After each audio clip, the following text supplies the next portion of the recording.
우리 정부가 지난달 미국에 핵추진 잠수함에 쓸 연료를 요청한 사실이 밝혀졌습니다.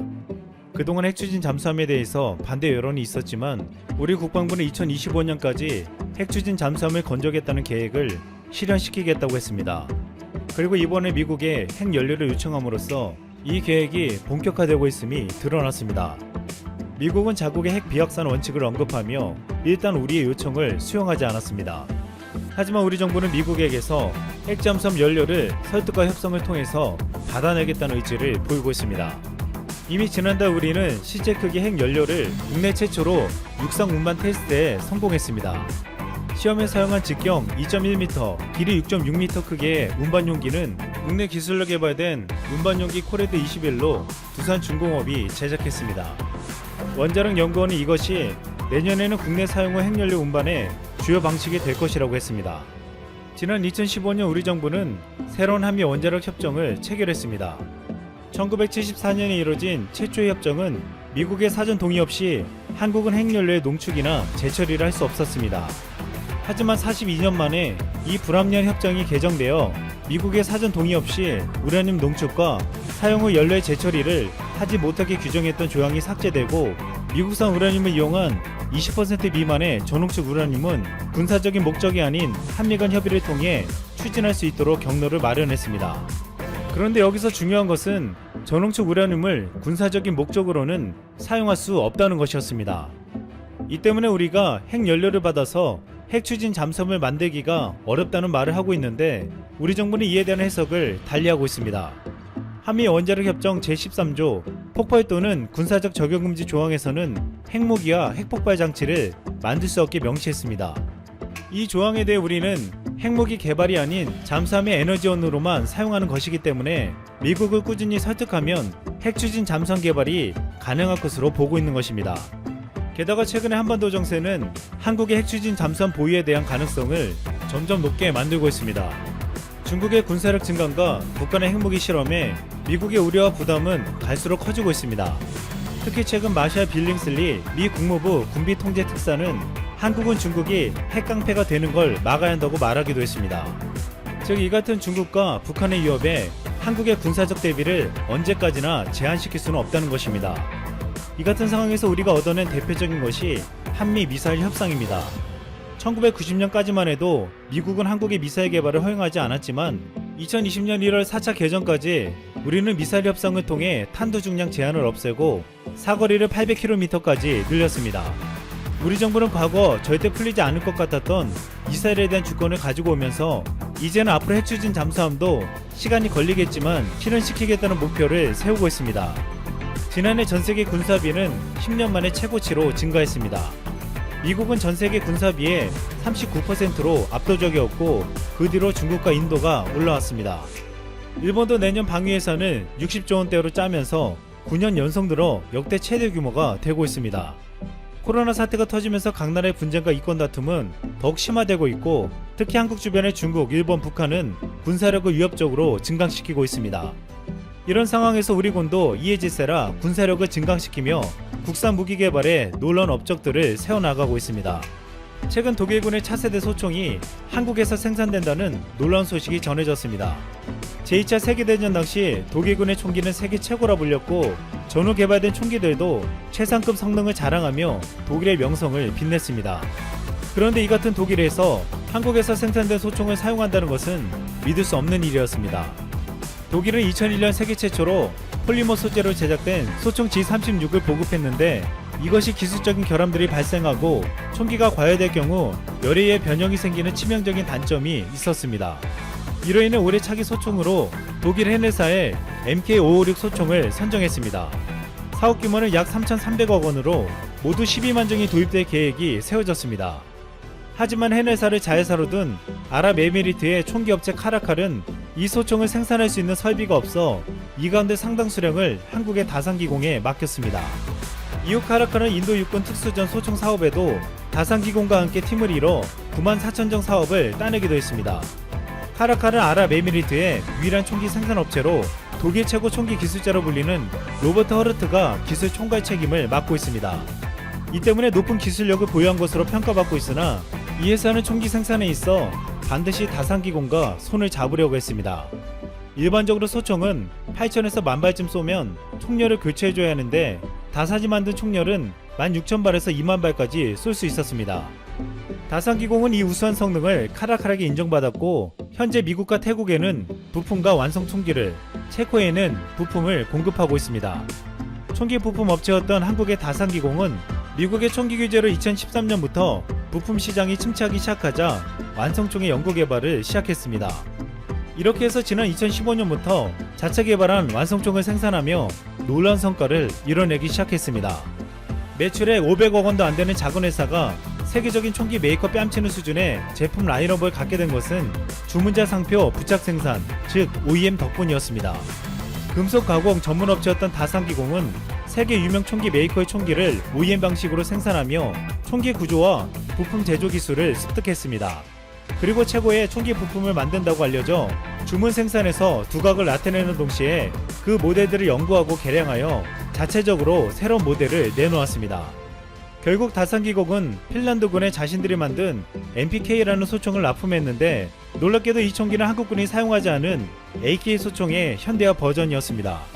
한국군에 납품한 실적이 없는데도 핀란드 시장을 뚫은 것입니다.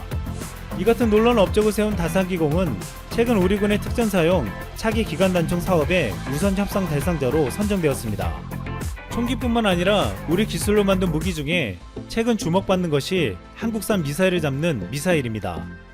현재 온전히 자국에서 개발한 무기 체계로 방공을 수행하고 있는 나라는 전 세계적으로 손에 꼽는 정도인데 우리는 그 중에 한 나라가 되었습니다. 국산 미사일 천궁, 천마, 신궁은 놀라운 위력을 가지고 있는 것으로 알려져 있습니다. 한국형 패트리어트로 불리는 중거리 미사일 천궁은 한국군 지대공 미사일 중 최신형으로 8천억 원을 들여 미국에서 도입해 운영하는 호크 지대공 미사일을 대체하고자 개발되었습니다. 천궁에는 적 항공기 탐지, 추적, 피하 식별, 유도탄 유도 등 기능까지 수행하는 다기능 레이더를 가지고 있어 표적 여러 개를 동시에 찾아낼 수 있고 파편 1000여 개를 표적에 집중적으로 쏘기 때문에 명중률이 높습니다. 또한 한국의 최초의 휴대용 대공 미사일 신궁은 2006년부터 전략화되었습니다. 최대 사거리가 7km인 신궁은 국산화율이 90%에 달할 정도로 국내 기술이 많이 적용된 무기입니다. 야간 조준기를 장착해 어두운 밤에도 적 항공기를 공격할 수 있는 능력을 갖췄습니다. 또한 군이 기존에 사용했던 프랑스산 미스트랄보다 6kg 정도 가볍고 95% 이상의 명중률을 자랑하고 있습니다. 가격도 미스트랄보다 무려 5천만 원이 더 싸고 같은 기능을 모두 갖추고 있습니다. 한국은 영국의 제블린, 미국의 레드아이나 스팅어, 러시아의 이글라 등 다양한 대공 미사일을 써보고 모든 장점을 합쳐 만든 것이 바로 신궁입니다. 이 때문에 신궁을 해외에서도 높게 평가하며 탐을 낼 정도입니다. 최근 한국의 방산 기술은 수많은 도약을 거쳐 세계적인 수준에 올라가고 있고 우리의 국방을 우리가 지킬 수 있도록 위협적인 힘을 키워가고 있습니다. 대한민국 반도체가 또 한 번 세계 최초의 신제품을 출시하면서 글로벌 1위의 위상을 굳건히 했다는 소식과 엔비디아의 암 인수 결정이 수포로 돌아갈 가능성이 점점 높아지고 있다는 두 가지 소식에 대해서 다뤄보도록 하겠습니다. 좋아요, 구독 한 번씩만 부탁드리면서 들어가 보겠습니다. SK 하이닉스가 세계 최초로 차세대 디램 DDR5 디램 제품을 출시했습니다. DDR5 디램은 차세대 디램 규격이라고 볼 수가 있고 향후 4차 산업의 중심이 되는 빅데이터, 인공지능, 딥러닝 등에 적합한 초고속 고용량 제품인데요. 기존 디램 DDR4보다 1.8배, 2배에 가까운 속도를 낼 수 있는 제품이라고 볼 수 있습니다. SK 하이닉스는 2018년 15GB의 DDR5 디램을 업계 최초로 개발한 이후에 인텔 등의 주요 반도체 기업들에게 샘플을 제공했었고 디램의 동작, 호환성, 다양한 테스트를 통한 검증을 받았는데 그 과정을 모두 통과했다고 밝혔습니다. 고객 기업들의 니즈를 만족시키면서 SK 하이닉스는 향후 DDR5 디램 시장이 활성화되면 언제든지 제품을 판매할 수가 있게 되었는데요. 이 DDR5 디램은 향후 시장 점유율이 폭발적으로 늘어날 것으로 전망이 되고 있습니다. 시장 조사 업체인 옴디아는 DDR5가 2년 후인 2022년이면 전체 D램 시장의 10% 그리고 2024년에는 40% 이상의 점유율을 기록할 것으로 내다봤습니다. 이미 메모리 반도체 시장에서 D램, 플래시 메모리 모두 주도권을 잡고 있는 대한민국에게 있어서 향후 D램 규격이 될 DDR5 D램을 전 세계 최초로 출시했다는 것에는 큰 의미를 부여할 수가 있겠고, 미래의 메모리 반도체 시장 선점 가능성도 역시 높다고 볼 수가 있겠죠. SK 하이닉스 측은 이번에 검증을 마친 제품은 CPU만 있으면 즉시 사용 가능한 서버용 D램 제품이라고 밝혔고, CPU에 지원이 되면 즉시 납품이 가능하다고 밝혔습니다. DDR5 D램은 최대 용량이 64GB로 기존의 16GB DDR4 D램보다 4배 많죠. 그리고 전송 속도가 말씀드렸듯이 2배 가까이 빠를 뿐만 아니라 전격 전압도 9%가량 낮기 때문에 전력 소모는 적은 상태에서 보다 빠른 속도, 높은 용량을 갖고 있다고 볼 수가 있습니다.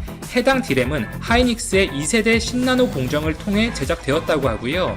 SK 하이닉스는 이미 상반기 컨퍼런스 콜에서 올해 10나노급 2세대, 3세대 공정을 적용한 D램의 비중을 늘려서 미세 공정 적용 제품의 비중을 확대하겠다는 계획을 밝힌 바 있었는데 그대로 실현을 했습니다.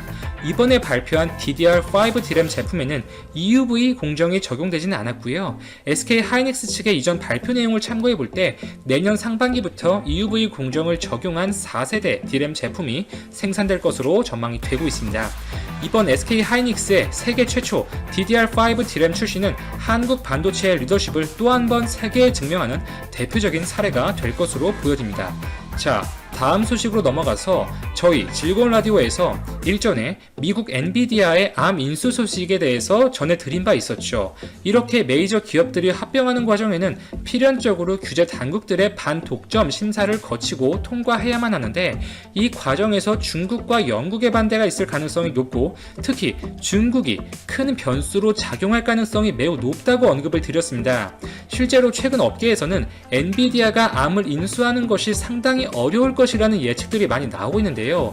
이에 대해서 조금 자세히 들어가 보겠습니다. 아시다시피 엔비디아는 지난달에 영국의 암 인수에 무려 400억 달러, 47조 원에 해당하는 금액을 지불하겠다고 해서 전 세계를 놀라게 했었죠. 반도체 업계 사상 최대 규모의 거래였습니다. 스마트폰에 탑재되는 여러 제조사들의 AP, 삼성의 엑시노스나 애플의 A 시리즈, 퀄컴의 스냅드래곤 모두가 ARM의 아키텍처를 기반으로 하고 있고, 스마트폰 AP 분야에서 ARM 아키텍처는 90% 이상의 점유율을 차지할 만큼 압도적인 수준이기 때문에 GPU 기반 제품 일변도인 엔비디아에게 있어서 유의미하게 포트폴리오를 확대할 수 있는 제품군을 넓힐 수 있는 결정으로 생각이 되었습니다. 엔비디아가 ARM의 인수를 결정한다고 하더라도 실제로 이 말씀드렸듯이 규제 당국들의 여러가지 심사를 통과해야 하는데 그 과정에는 대략 18개월 정도가 소요가 됩니다. 최근 영국에서 반대 의사를 예상보다 강하게 표출하고 있어요. 암의 창립 멤버 중에 한 명인 헤르만 하우저라는 인물이 대놓고 반대 의사를 표출하고 있는데, 암이 미국 기업들에게 넘어가는 것은 재앙이 될 수밖에 없다. 이는 암 고유의 중립성이 훼손될 수밖에 없으며, 또한 암은 엔비디아의 입김에 따라 제품을 개발할 수밖에 없게 될 것이고, 이는 암의 비즈니스 모델을 궁극적으로 훼손시킬 것이라고 경고를 했습니다. 또한 암의 인력 상당수가 엔비디아로 합류될 것이고, 특히 캠브리지에 위치한 암 본사의 영향력이 감소할 것을 우려했는데요. 이에 대해서 엔비디아 측은 암의 본사는 여전히 영국에 유지할 것을 약속을 하고 있지만 현지의 시각, 목소리는 많이 다른 것 같습니다. 영국 본사 유지, 고용보장 등의 까다로운 조건들을 붙일 가능성이 매우 높고요. 사실 영국뿐만 아니라 가장 큰 변수는 중국이라고 볼 수가 있죠. 우선 중국은 과거에 미국 퀄컴이 네덜란드의 자동차용 반도체 기업인 NXP 반도체 인수를 추진하는 과정에서도 퇴짜를 놓은 바가 있었어요.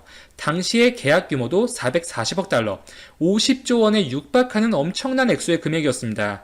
중국은 미국에서 화웨이를 포함한 중국 기업들에 대한 경계, 우려의 목소리가 커짐에 따라서 퀄컴의 NXP 인수를 끝까지 반대했는데요. 결국 해당 계약은 무산되면서 퀄컴은 NXP 반도체에 위약금을 무려 2조 원 가까이 지출한 것으로 알려졌습니다. 결국 중국은 미국을 중심으로 한 여러 지정학적 요인들, 이 갈등이 빚어지는 상황에서는 언제든지 반대 의사를 표출할 수 있다는 국가인 것이죠.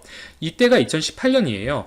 2년이 흐른 지금은 미국과 중국의 갈등이 극단으로 치닫고 있고 미중 관계는 당시보다 더 경색되어 있는 상태라고 볼 수가 있습니다. 이렇게